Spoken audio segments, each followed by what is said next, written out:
So we are studying the life of Paul, and we are now in the latter part or the last years of Apostle Paul. So we believe that after Paul first imprisonment in Rome, he was released. So unlike sa mga paniniwala ng ibang scholar, they believe na yung Acts 28, yun na yung huling part ng buhay ni Pablo. No, we don't agree with that. We don't believe that because the scripture tells that Paul was released. So, by the way, can you give me a verse that proves that Paul was released? That we studied last week? Without looking at your notes, if you can remember. So, clue, nasa 1 Timothy, 2 Timothy, and even in Titus. So, who would like to try to find a verse that shows that Paul was released? Anyone?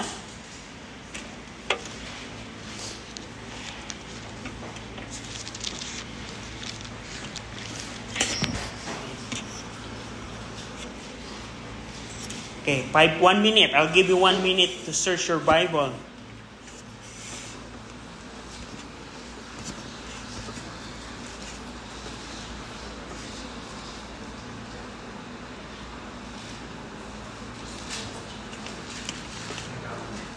You got one? Yeah. 2 Timothy 4:13. The cloak that I left at Troas and with Carpus will now come to bring with thee, and the books, but especially the Carpus. Okay. He was at Troas. Yeah. So that one verse, when Paul asked Timothy to bring the cloak and the books. So there's no account in the book of Acts that matches that event.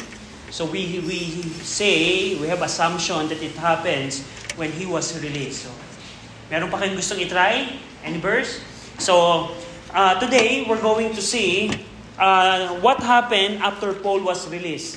Now, itong mga verses na ito, though it cannot be determined with any certainty, so we cannot be 100% sure, especially the order of events. Unlike the first, second, and third missionary, we are sure that Paul went to this place, after that he went to other place, and so on and so forth. But here, the places where Paul went to, we cannot determine it with 100% certainty. So, but the following scenarios that we're going to discuss is based upon Paul's stated desire and assumes the true to character. So, yung ating pag-uusapan, nakabase yung ating event na pag-uusapan base sa mga binanggit ni Pablo sa kanyang mga sulat. It is based on Paul's letter, what he desires to do and place to go to, and based on that, na doon natin kukunin ano ang mga nangyari sa kanya after siyang makalaya. And dito, in Philippians chapter 2, now question, when was the book of Philippians was written? When? Kailan nasulat? At ano ang setting? Saang lugar sinulat ni Paul ang Philippians? If you have any clue, do you know? Nasaan siya dito nung sinulat niya yung book of Philippians? Any clue? Do you have any clue? Cham? No? Nawala siya sa Philippi. Ang sinulatan niya ay yung Philippi church, pero nasaan siya nung sumulat siya nito?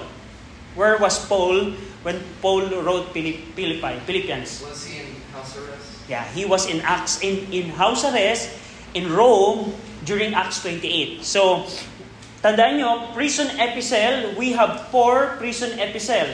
Una, Philippians, Colossians, Ephesians, and Philemon. So, 4 ang sulat ni Pablo na nagawa niya habang siya'y nakakulong. So, we call it prison epistles. So, and isa sa mga sinulat niya while he was in Rome during his house arrest is Philippians 2:23 to 24. Who would like to read? Mikey, can you read Philippians 2, verse 23 to 24? Him therefore I hope to send presently so soon as I shall see how it will go with me. But I trust in the Lord that I also myself shall come shortly. So dito, him therefore, referring to Timotheus or Timothy, sabi ni Paul, him or Timothy therefore, I hope to send presently so soon as I shall see how it will go with me. So sabi dito ni Paul, si Timothy, I'm going to send to your church, Philippians church, I'm going to send to you Timothy. That's verse number 23. But look at in verse 24, but I trust in the Lord that I also myself shall come shortly. So dito in verse 24, we see here Paul's desire to come to Philippi after his release in Acts 28. So yung ating assumption dito, nakabase ito sa mga sulat, sa mga desire ni Paul based sa kanyang mga letter. So, for example, let's say we are sure that Paul was released because we have evidences like what Paul said in the event in Troas where Paul wants to get the books and the cloak. So and the First Timothy, the event when Paul went to Macedonia and Timothy stayed in Ephesus and etc. We have those evidences that proves that Paul was released. So after his release, where Paul go to? Saan nagpunta si Pablo? And here in the book of Philippians, we have a clue that Paul probably went to Philippi. Bakit? Why? Because he said to his letter, I want to come to the Philippi. Sabi niya dito, but I trust in the Lord that I also myself shall come shortly. So probably after Paul was released from Rome, he went to Philippi. Probably he directly go to Philippi. It's the first stop. So we're not sure about that, but most probably. And Paul's release happened at 63 AD.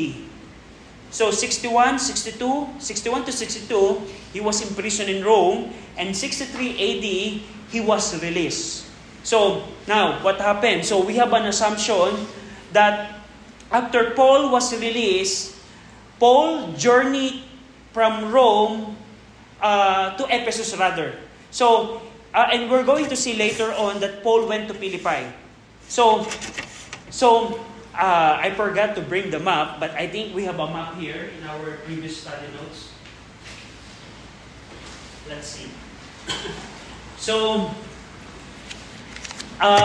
meron ba kayong dalang mga map dun sa mga previous study notes ninyo?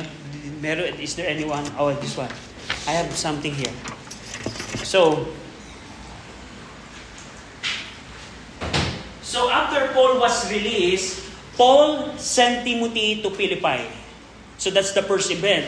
And Paul wanting to go to Philippi, but before he go to Philippi, he went first to Ephesus. So that's the first city na binisita ni Pablo. So nakita natin in Philippians chapter 2, sabi ni Paul, Philippi Church, ipapadala ko sa inyo si Timothy. At ako ay susunodin kay Timothy shortly, o mabilis, o in a while, or sa Tagalog ng shortly ay mabilis ako pupunta sa inyo. So, pero we have an evidence that probably Paul, before he went to Philippi, he went to Ephesus. So yung Rome, ito yung mapa natin, ito yung Rome, yung color purple na peninsula, and Ephesus was here. So probably after Paul was released here, he traveled to Ephesus, and then he went to Philippi. Based on based on Philippians chapter 2. So dito at Ephesus, ano ngayon yung evidence natin that Paul went to Ephesus? Go over in Philemon 22. So itong Philemon, ito ay sulat din ni Paul when Paul was in house arrest. Tingnan niyo itong Philemon 22. Who would like to read? Cham, can you read Philemon 22?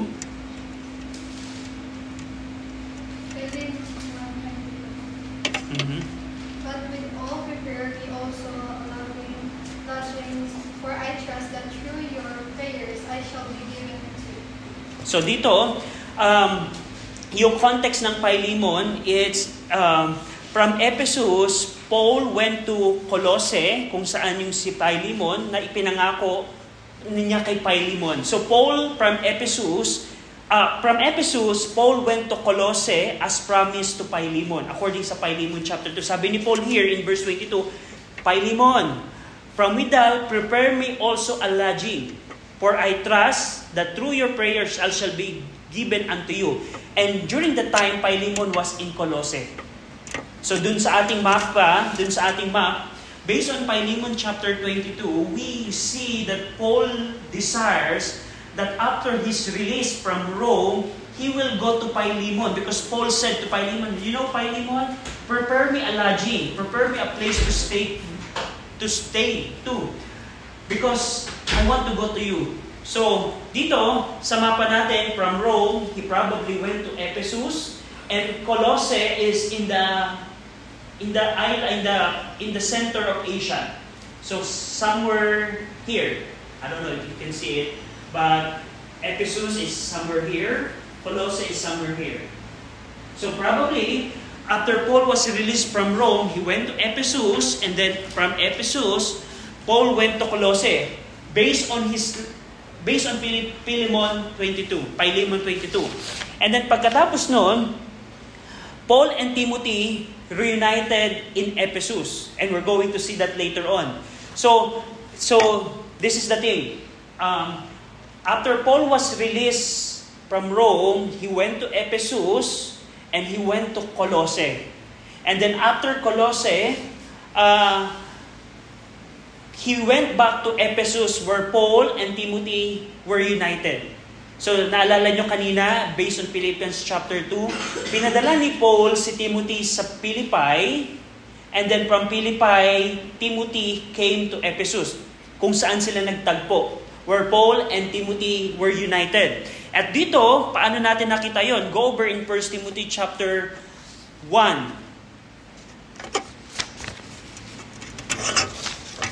1 Timothy chapter 1. And by the way, when Paul and Timothy was in Ephesus, Timothy became a pastor. Meaning, probably after Paul left Ephesus, Paul said to Timothy, you stay here in Ephesus. We see that in 1 Timothy chapter 1. But I want to see 1 Timothy 1:20. Who would like to read? Yeah, Jessica. Of whom is Hymenaeus and Alexander, whom I have delivered unto Satan, that they may learn not to blaspheme. Yeah, blaspheme. So this is what happened. So we're tracking what Paul did. Probably what Paul did after his release. He went from Rome, he went to Ephesus so that he can go to Colossae. And from Colossae, he went back to Ephesus, where Timothy and Paul were united. So nasa Ephesus ngayon sila. Kaya sabi ni Paul in 1 Timothy 1:3, sabi niya dito, as I besought thee to abide still at Ephesus, when I went into Macedonia, that thou mightest charge some that they teach no other doctrine. So when Paul and Timothy was in Ephesus, sabi ni Paul kay Timothy, you know, Timothy, ako ay pupunta ng Macedonia. In the upper part in Macedonia, northwest of Ephesus. Pumunta dun si Paul sa Macedonia, and Timothy stayed in Ephesus. So, now, we read a while ago, Jessica read a while ago yung verse 20, nasabi niya dito kay Timothy, of whom is Hymenaeus and Alexander, whom I have delivered unto Satan that they may learn not to blaspheme. So yung verse na yon tells that when Paul and Timothy was in Ephesus, Paul led the church in addressing the error of Hymenaeus and Alexander. So while Paul was in Ephesus during that time, he parang dinil niya yung error ng dalawang tao ito, na si Hymenaeus and Alexander. Paul delivered them unto Satan. So ito yung pagkakataon kung saan itong mga taong in error ay pinabayaan na kilusin ni Satanas physically sa kanilang buhay. And dito, tingnan nyo yung in verse 3, we see a while ago that Paul said to Timothy that, Timothy, I want you to stay in Ephesus, because Timothy was to confront the false teacher there. So, nung nasa Ephesus si Paul and Timothy, we see in verse 20 na dinil ni Paul yung dalawang tao na nasa error, Hymenaeus and Alexander. And sabi ni Paul kay Timothy, Timothy, gusto ko na manatili ka dito kasi may mga false teachers pa dito sa Ephesus. Yun ang verse number 3. Tingnan niyo yung verse number 3. That thou mightest charge some that they teach no other doctrine. Paul wants Timothy to stay in Ephesus so that Timothy will be able to confront the false teacher that are in Ephesus.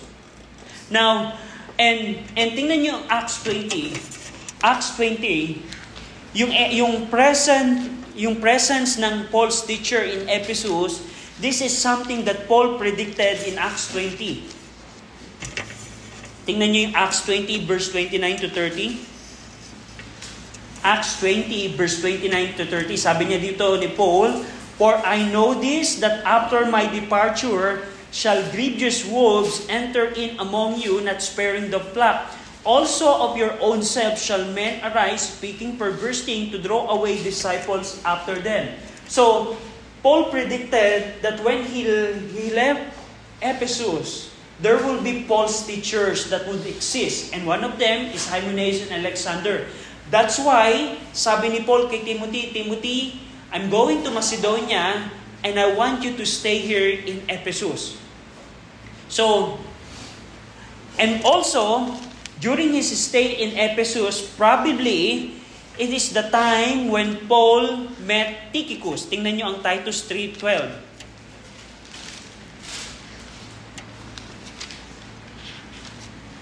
Titus 3.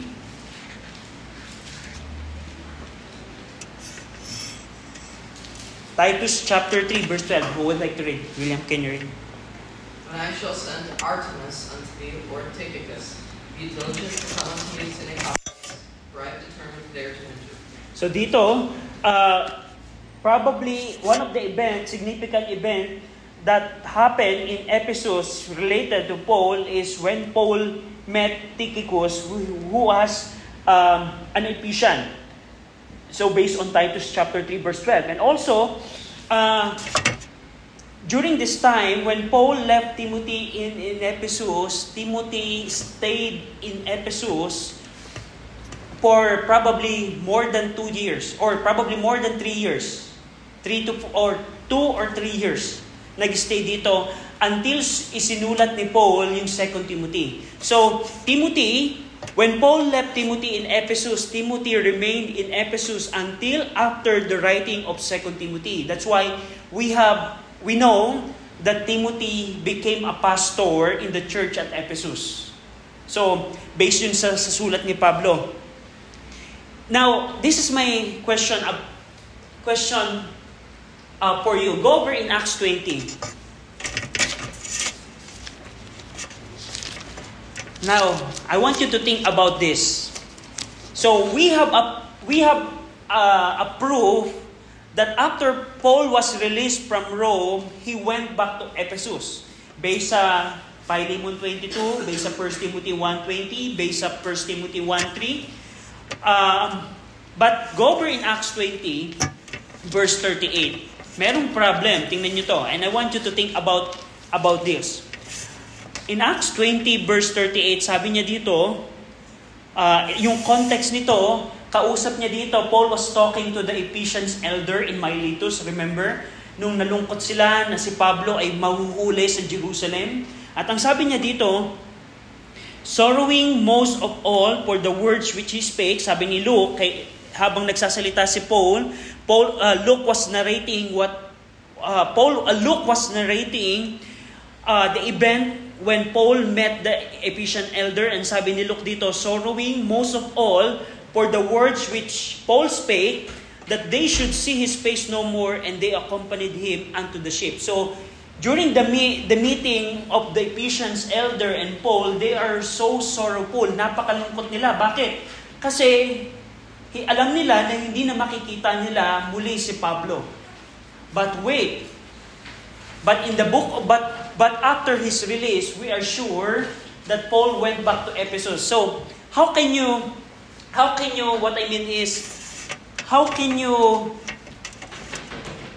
how can you handle, paano nyo ma-handle na dito nalungkot ang mga Ephesian elders including Paul, kasi sabi ni Paul, sabi nila, hindi na namin makikita muli si Pablo.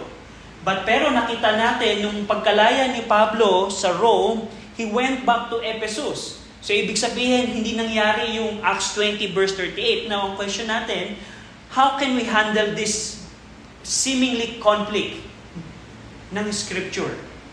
How can we handle seemingly, this is not a conflict at all, this is not an error, the Scripture, this is not an error, but how can we handle this? How can we, what do you call that? Give an explanation about this conflict. In Acts 20 verse 38, they are saying, we are not going to see Paul's face anymore and we are sorrowful. But in the latter part of his life, we are sure that Paul went back to Ephesus. So, how can we give an explanation for this? Any idea? What do you think? So sabi ni Paul sa Acts 20, hindi na namin makikita si Pablo kaya kami nalulungkot. Pero alam natin, nung nakalaya si Pablo, bumalik siya sa Ephesus. We have a lot of verses that proves that Paul stayed in Ephesus. So, paano natin ito mapapaliwanan? Any idea sa tingin ninyo? Any idea? So, first of all, this is not an error sa Scripture. This is not an error. But, tandaan nyo, plans do change. So, tandaan nyo, when Paul and the elders of Ephesus don't know, during the Acts 20, they don't know what would happen to Paul. They're worried that they will be captured, and probably they thought that Paul will be killed and will be martyred during that time. But we know the grace of God. God gave Paul an opportunity to be released again, and then plan change. So gusto kong tingnan natin na hindi to error sa Scripture. Katulad ng sinasabi ng iba. O paano mo sasabi na Acts 20, they are assuming na hindi na makakapunta muli si Paul sa Ephesus, pero you're saying na nagpunta uli siya sa Ephesus. Ang dahilan doon is dahil ang mga plano ay nagbabago. So, ito, in Acts 20, they are assuming that Paul will be captured and will be get in prison and will be killed. So yun yung assumption nila. That's why they are sorrowful. Pero we know na hindi ganun ang nangyari. So kaya yung return ni Paul after 5 years sa Ephesus, many of the pastor may no longer have been in Ephesus. So yung Acts 20 event at Miletus at yung visit ni Paul after his release, 5 years yung nakalipas. So imagine niyo, itong event ng Miletus, Acts 20, at yung pagbalik ni Paul during the time of Timothy and Paul during the time of Hymenaeus and Alexander, 5 years had lapsed. So 5 taon yung nakalipas bago yung event. And so, probably, yung mga pastors and elders ng Acts 20 are no longer there. So that's the explanation. Tandaan nyo, take note of this, that is not an error of the Scriptures. So, for example, ganito, halimbawa, bilang example, let's say, okay, Joe, I will not be able to see you anymore because I'm going to transfer place and etc. But if, for example, my plan got changed, example, I don't want to go there, but don't go there, and I stayed, and I see Joe again. Is there an error about what I said? No, it just happened that the plan changed. So that's what happened to Paul. They're expecting that Paul will never able to visit Ephesus anymore, but the plan changed. God is so gracious that God gave another chance for Paul to live another 3 or 4 years. And based on those 3 and 4 years, he spent time in Ephesus. So, yun yung stay ni Paul sa Ephesus. I want you to remember that Paul left Timothy in Ephesus. So, that's the very important. Why? Because we have 1 and 2 Timothy. When Paul wrote 1 Timothy, Paul was in Macedonia. When Paul wrote 2 Timothy, Paul was in Rome during the second imprisonment. And Timothy, during those times, stayed in Ephesus. Ano yung purpose ni Timothy? 1 Timothy 1:3. Paul wants Timothy to deal with the false teachers in Ephesus. So that's the significant event in Ephesus. So pagkatapos noon, so we see that Paul went to Ephesus and Colossae based on Philemon 22, and Paul returned back to Ephesus. And then after Paul stayed in Ephesus, he went to Macedonia. He went to Philippi. Tandaan nyo, ang Philippi ay under ng Macedonia. Base naman to sa Philippians chapter 2 verse 24, yung binasa natin kanina. Remember in Philippians chapter 2, 24, na Philippian church, pupunta ako sa inyo, I will come to you shortly.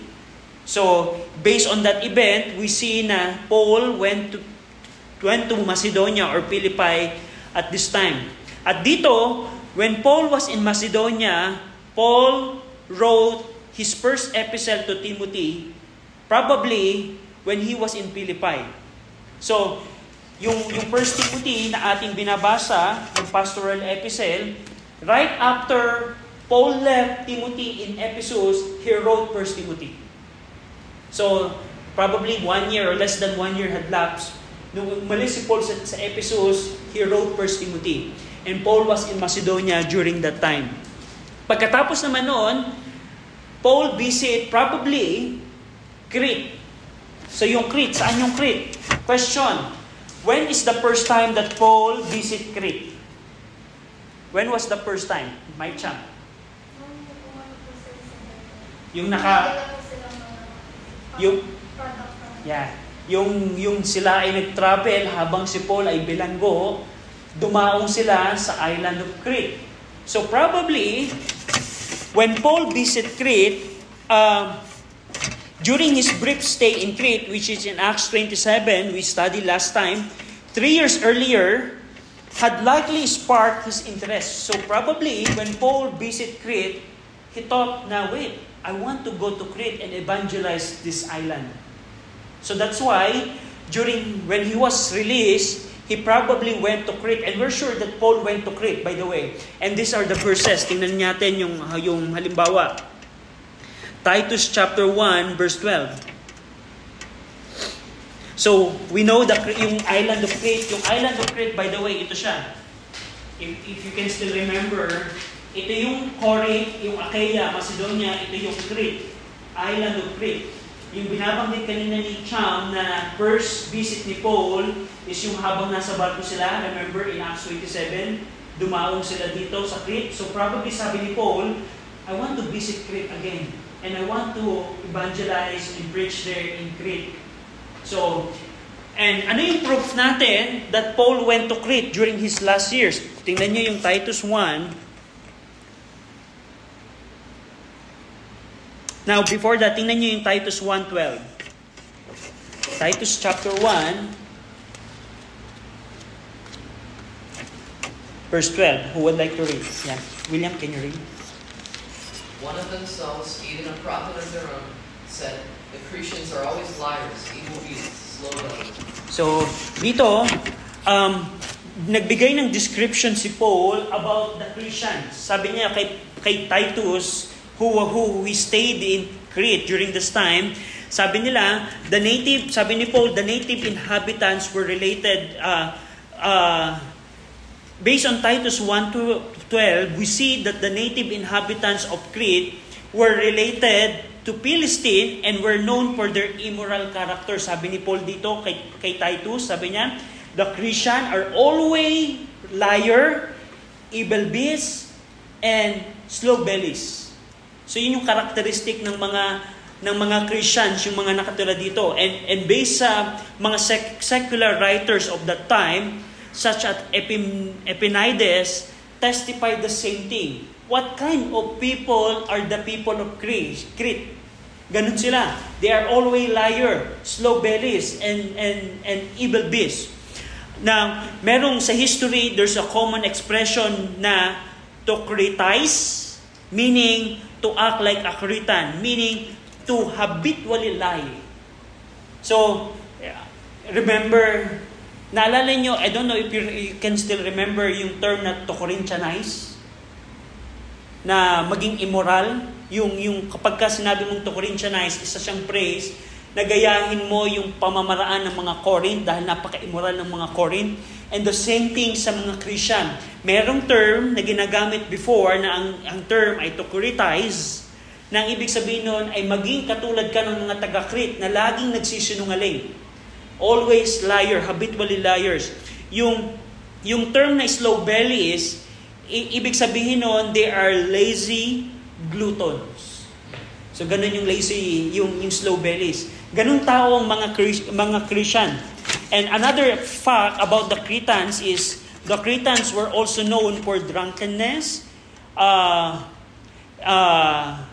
debauched lifestyle, and one of the historical evidence of that, it's not in the Bible, but Leonidas wrote that the Christians are brigands and piratical and unjust.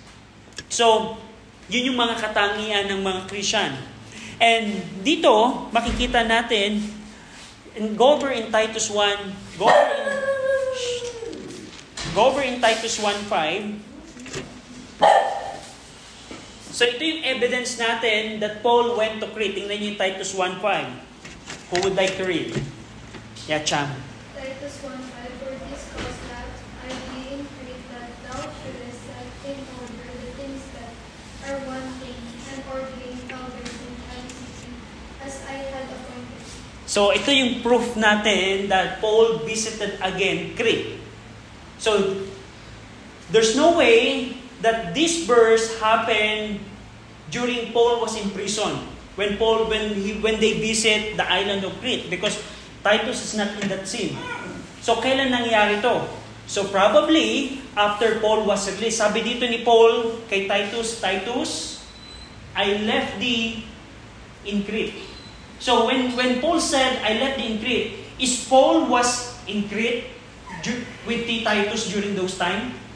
Yes, because Paul said, iniwang kita dito, pareho tayong nasa Crete ngayon, at iniwang kita dito sa Crete. Yun ang verse number 5. So this verse proves that Paul was in Crete after he was released. And another fact that I want you to see in Acts 2:11, there was a Jewish population in Crete. Tingnan niyo yung Acts 2 verse 11. Acts 2 verse 11. Who would like to read? Becky, can you read Acts 2:11? Greetings and allegiance we hear them speak in our tongues the wonderful works of God. So dito, during the day of Pentecost, there are Jewish that are living in Crete, traveled to Jerusalem to celebrate the day of Pentecost. And they went back to Crete after that. So dito, makikita natin na may mga Jewish population sa Crete na minister probably ni Paul during his visit there. And the last mention na at nung iniwan ni Paul si Titus, kasama niya dito si Titus at saka magkasama si Paul and si Titus when they ministered in Crete. In 2 Corinthians 8,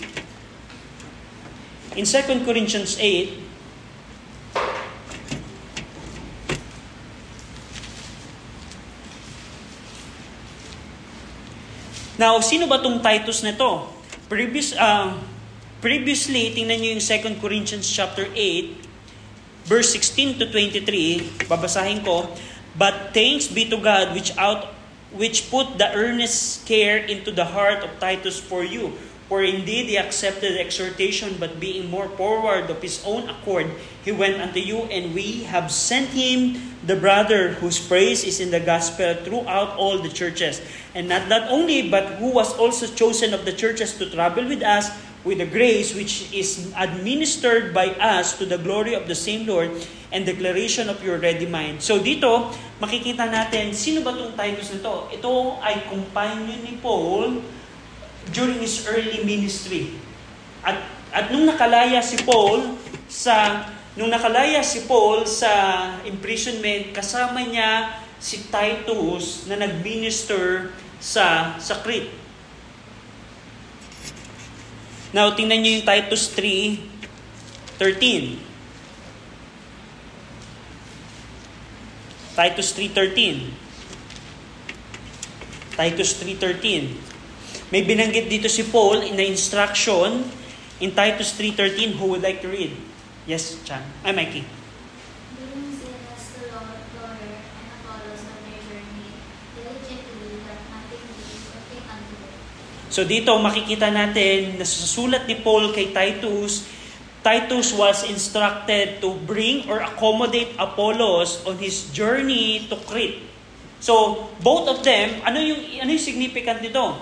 Tandaan nyo, by the way, in which church Apollo is related to?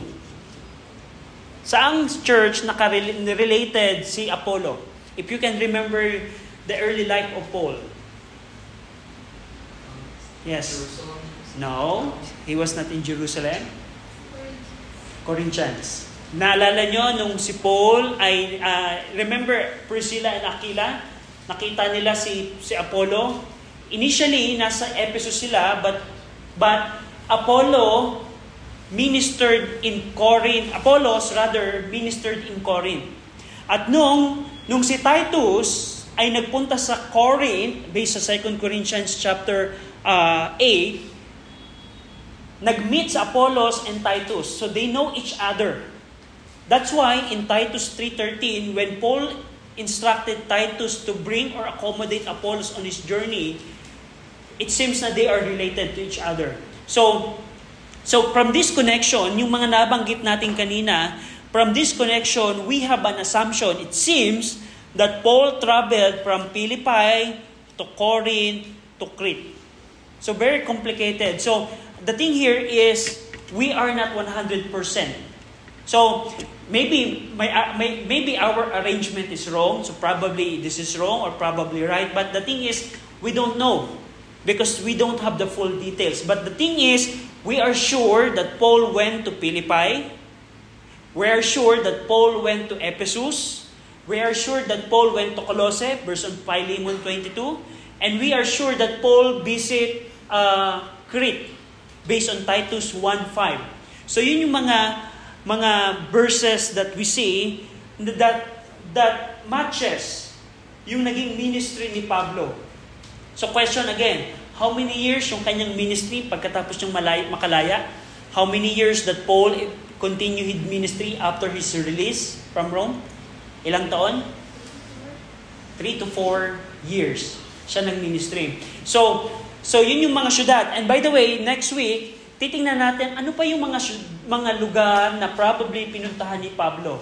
So, but I want you to remember na yung mga syudad na kanyang binisita. Now, ano yung application na makikita natin dito? So, to sum up, nakita natin na when Paul was released, he probably went to Ephesus, and he probably went to Colossae, and he probably went back to Ephesus, and Paul said to Timothy, I want you to stay here because there are false teachers here. I want you to deal with this false teacher.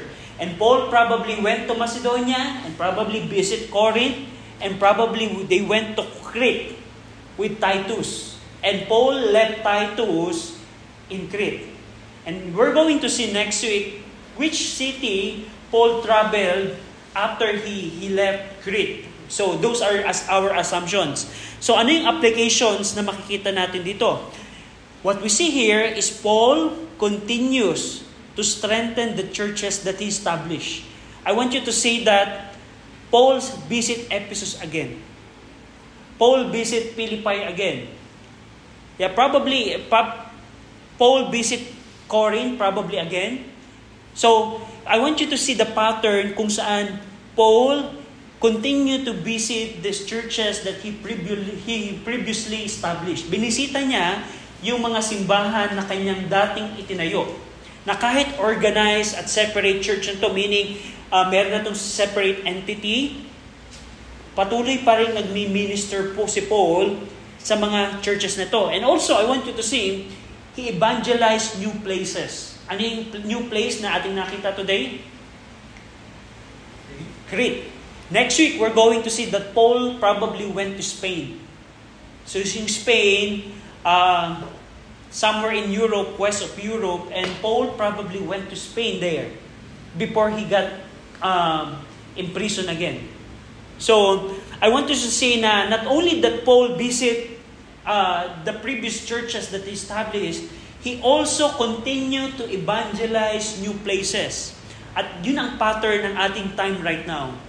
Now, for example, if God would lead you in a missionary work, not only that Paul visited the previous churches that he established, but he is also concerned to evangelize other places, new places.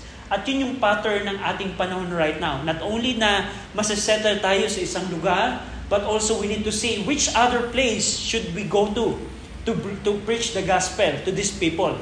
Now, for example, I think Paul knows what kind of people yung mga Christians. Kasi we know that Paul is a smart guy. Alam ni Paul probably kung anong klaseng mga tao yung mga Cretans. Slow bellies, lagi nagsisinungaling. Now, I want you to think about this. In our perspective, para sa ating paningin, kapag kayong mga tao ay parang puro pagsisinungaling, puro kasalanan, puro immorality, in our perspective, which seems that they're not going to be saved anymore. If in our perspective, we can say na these Cretans, even I preach the gospel to them, they're not going to be saved because look at those. They are habitually liars. They are lazy gluttons. They were not going to be saved in our perspective, but Paul doesn't have that kind of mindset. We see in the scriptures that even the Cretans are like that. The people of Cretans are so immoral, are into lying. Paul ministered to them. So sa ating panahon, na kahit yung tao, parang sa paningin natin ay parang hindi na ito maliligtas. Parang napakamakasalanan naman ng tao ito. But Paul didn't stop there, and Paul continued to evangelize that kind of to those people. So for example, in our time, halimbawa, in application, yung mga nakakulong halimbawa dyan sa presinto, siguro parang sasabihin natin ay hindi na maliligtas yung mga yan kasi sila nga yung mga kriminal, sila nga yung may mga kaso. Bakit pa tayo pupunta doon? Is that a correct mindset? No.